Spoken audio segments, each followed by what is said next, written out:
A bombshell news story has just reached the Philadelphia Eagles, and it hits one of the most sensitive pressure points in the franchise right now. One of those problems every fan knows exists, every analyst talks about, but no one has truly solved.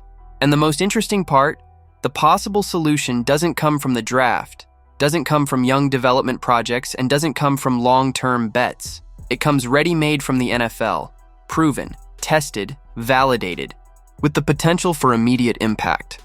Let me ask you something directly. Do you truly trust the Eagles' current second cornerback to line up against elite NFC offenses? Because that's the real question being asked inside the building. And that's exactly what this new prediction is trying to answer. Throughout the entire season, the number 2 cornerback position was an open wound on the roster, a problem that was never truly fixed, only patched, adjusted, managed, delayed.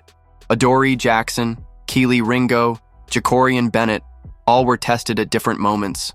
None became a definitive solution. The team also tried external options.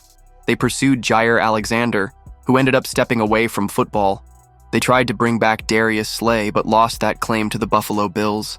And even when Adoree Jackson stepped up in the second half of the season and delivered solid performances, the reality is simple. He's a free agent. He could leave. He might not return. And even if he stays, he doesn't represent long-term stability. Right now, the Eagles are in a strange situation in the secondary. They have 2 elite pieces, Quinyon Mitchell and Cooper DeJean, and a structural void beside them. 2 pillars, 1 vulnerable space. And that's exactly where this new prediction enters the picture. According to a projection by CBS Sports analyst Zachary Perelis, the Eagles won't solve this problem through the draft. They'll solve it through free agency. And the name being projected isn't just any name. It's a player who instantly changes the level of the position. A Pro Bowler, a young cornerback, with elite numbers, with proven impact in big games, with a perfect profile for Vic Fangio's defensive system. The name projected as the solution for the Eagles' CB2 spot is Tariq Woolen of the Seattle Seahawks. And that changes the entire defensive landscape of the franchise. Because Woolen isn't a project, he isn't a gamble, he isn't development. He's already production. We're talking about a 26-year-old player in his physical prime with elite coverage metrics. Over the past 4 seasons, quarterbacks have completed just over 54% of their passes when targeting him. 12 interceptions in that span, 6 in his rookie season alone. Real production, consistent, measurable. Woolen began his career looking like a future superstar at the position. Then in Seattle, he went through instability and was even floated as a potential trade piece. But that didn't erase who he is as a player. A physical, fast, long, aggressive cornerback who is extremely difficult to attack in man coverage. And more importantly, he fits perfectly into what Vic Fangio builds defensively. Fangio creates defenses that pressure quarterbacks through structure and coverage. He needs reliable outside corners. He needs players who can hold coverage without constant help. He needs athletes who allow the defense to be aggressive without exposing itself. And Woolen gives exactly that. Now imagine the defensive structure. One side with Quinyon Mitchell, the other side with Tariq Woolen. In the slot, Cooper DeJean. That's not just a strong secondary, that's one of the best secondaries in the NFL. And here's the strategic layer many people miss. This move isn't just about 2026. It's about long-term roster architecture.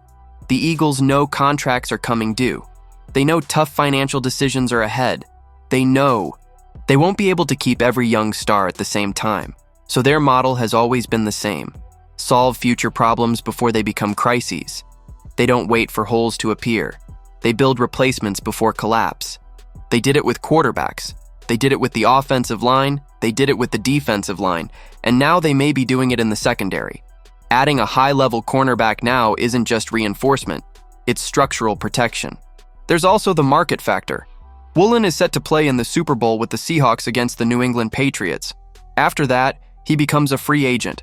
And if Seattle doesn't make a serious push to retain him, the Eagles become an extremely attractive destination. Strong defense, elite system, elite defensive coordinator, competitive roster, championship window. For a defensive player, that context matters. And from the Eagles' perspective, this finally solves a problem that has remained unresolved for 2 straight seasons. No more improvisation, no more emergency adjustments, no more constant rotation of names. No more temporary solutions. This is direct resolution. And that changes the conversation around the entire defense. Because when you lock down CB2 with a Pro Bowl level player, you change the behavior of the entire system. More blitzing, more pressure, more aggression, more freedom for the defensive front, more tactical flexibility, less double coverage, less safety shading. In other words, the whole system improves, not just one position. That's why this projection makes so much sense both technically and strategically. It's not a flashy signing. It's not a loud move. It's not an offensive star. It's a structural piece. It's an intelligent decision. It's a quiet move. It's a winning adjustment. And this is exactly the type of move Howie Roseman historically makes. While everyone looks at the offense, quarterbacks, receivers, trades, and headlines, the Eagles fix real problems. If this happens, the Eagles defense enters 2026 on a completely different level. And that's not exaggeration. Because today, the biggest vulnerability in the secondary is exactly that space opposite Mitchell. And that's not sustainable against modern NFC offenses like the 49ers, Cowboys, Lions, Packers, Seahawks, Rams, and the rest of the conference. Fixing that changes the team's ceiling. It changes the defensive ceiling. It changes the competitive ceiling. It changes the offense's margin for error. It changes the pressure on the offensive coordinator. It changes the structure of games. Everything connects. For now, it's a projection. It's a prediction. It's a market read. But it's not random. It's driven by real need, by technical fit, by market opportunity, by structural logic. And in the NFL, when those four align, moves happen. If the Eagles truly move in this direction, it won't be a loud headline. It won't be a chaotic breaking news moment. It won't be an offseason scandal. It will be a quiet move, surgical, cold, strategic, but extremely powerful. Because fixing CB2 with a young Pro Bowler changes the balance of the entire defense. And maybe, without much noise, the Eagles are preparing to build one of the most dangerous secondaries in the NFL again. And when that happens, the championship window opens again. No speeches, no hype, no marketing, just football, just structure, just elite defense.